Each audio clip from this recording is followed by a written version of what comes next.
Salam sigap dan shalom. Renungan kita pada hari ini, Minggu 7 Februari 2021, berjudul Untuk Menjadi Kekuatan Bagi Segala Bangsa. Ayat intinya terdapat di dalam Mazmur 68 ayat 29. Kerahkanlah kekuatanmu ya Allah, tunjukkanlah kekuatanmu ya Allah, Engkau yang telah bertindak bagi kami.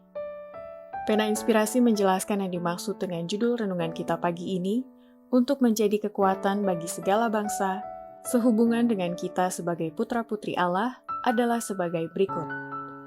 Pertama, hukum Allah sebagai pernyataan kehendaknya, catatan tabiatnya, tidak pernah dibatalkan atau dirubah untuk menjadi kekuatan bagi segala bangsa.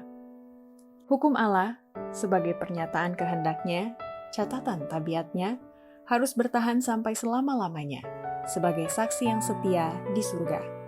Tak satu perintah pun sudah dibatalkan, tak satu iota atau titik pun sudah dirubah. Pemazmur berkata, untuk selama-lamanya ya Tuhan, firman-Mu tetap teguh di surga. Segala titahnya teguh, kokoh untuk seterusnya dan selamanya. Kedua, hukum keempat, ingat dan kuduskanlah hari Sabat, tidak pernah dihapuskan atau diganti, yang bertujuan untuk menjadi pelindung dan kekuatan bagi segala bangsa. Mereka tidak menemukan bukti-bukti Alkitab yang mengatakan bahwa hukum keempat sudah dihapuskan atau hari Sabat telah diganti. Berkat yang pertama kali menguduskan hari ketujuh itu tidak pernah dihilangkan atau dihapuskan. Dengan jujur mereka berusaha mengetahui dan melakukan kehendak Allah.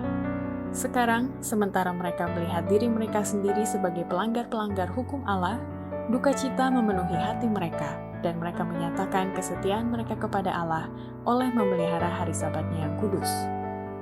Ketiga, penurutan kepada hukum Allah itu adalah kudus, benar, dan baik, sehingga membentuk tabiat manusia menjadi selaras dengan prinsip-prinsip hukumnya yang kudus yang menjadi kekuatan bagi segala bangsa.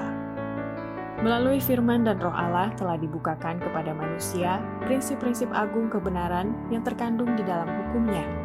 Dan oleh karena hukum Allah adalah kudus, benar, dan baik, sebagai salinan kesempurnaan ilahi, maka tabiat yang dibentuk oleh karena penurutan kepada hukum itu juga adalah kudus. Kristus adalah contoh yang sempurna tabiat seperti itu. Ia berkata, "Aku menuruti perintah Bapa-Ku. Aku senantiasa berbuat apa yang berkenan kepadanya." Para pengikut Kristus harus menjadi seperti Dia oleh rahmat Allah, membentuk tabiat yang selaras dengan prinsip-prinsip hukumnya yang kudus. Inilah pengudusan menurut Alkitab.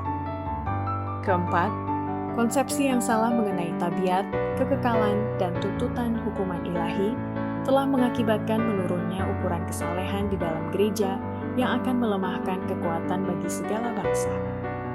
Kelalaian akan kebenaran inilah yang telah membukakan pintu kepada si jahat yang sekarang menjadi begitu tersebar luas di dunia keagamaan. Sifat dan pentingnya hukum Allah sebegitu jauh telah diabaikan. Konsepsi yang salah mengenai tabiat, kekekalan, dan tuntutan hukuman ilahi telah menuntun kepada kesalahan-kesalahan dalam hubungannya dengan pertobatan dan penyucian, dan telah mengakibatkan menurunnya ukuran kesalehan di dalam gereja. Disinilah akan ditemukan rahasia kekurangan roh dan kuasa Allah dalam kebangunan rohani pada zaman kita. Demikianlah renungan kita pada hari ini, kiranya Tuhan memberkati kita semua.